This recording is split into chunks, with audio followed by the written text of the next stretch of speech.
2025 வருடம் மகர ராசி அன்பர்களுக்கு எப்படி அமைய போகிறது?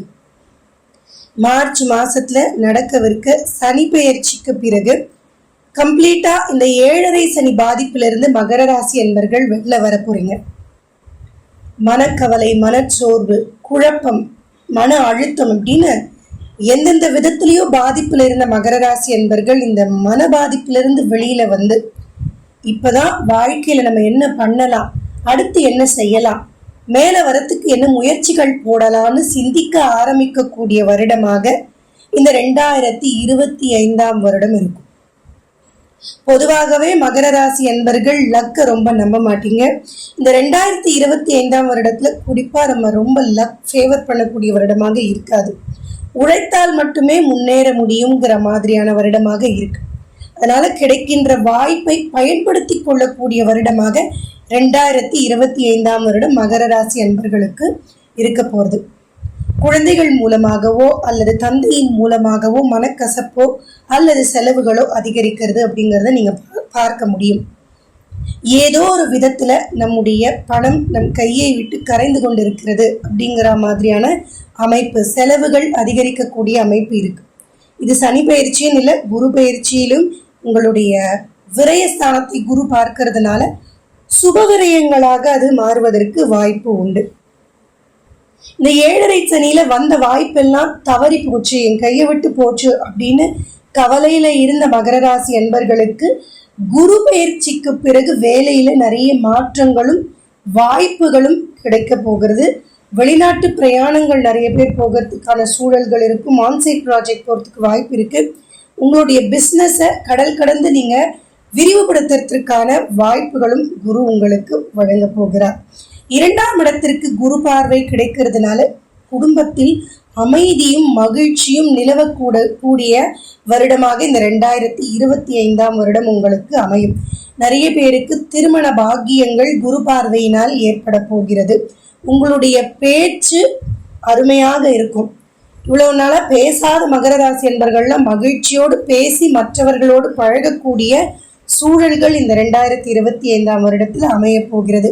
வேலை வாய்ப்பை குரு ஏற்படுத்தி கொடுக்க போகிறார். கடன் கிடைக்குமா அப்படின்னு காத்துட்டு இருந்தவங்களுக்கு கடன் கிடைத்து உங்களுடைய தேவைகளை பூர்த்தி செய்யக்கூடிய அமைப்புகள் உண்டு. இவ்வளவு நாள் 7.5 சனி காலம் எதுவுமே பண்ணல, முயற்சி எடுக்கல, அப்படி முயற்சி எடுத்தாலும் தடைகள் இருந்துட்டே இருந்தது அப்படின்னு புதிய முயற்சிகளை எல்லாம் தள்ளி போட்டு வைத்திருந்த மகர ராசி என்பர்கள் இந்த 2025 வருடத்துல மெல்ல ஒன்னொன்னா நீங்க முயற்சி செய்து அதை வெற்றிகரமாக முடிக்க ஆரம்பிக்க போறீங்க.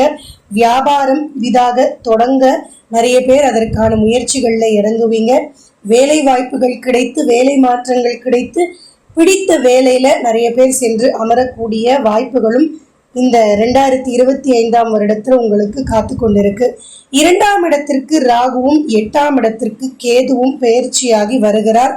எதையுமே ஆழ்ந்து சிந்தித்து செயல்படக்கூடிய தன்மையை 8ஆம் இடத்தில் இருக்கக்கூடிய கேது உங்களுக்கு தருவார்.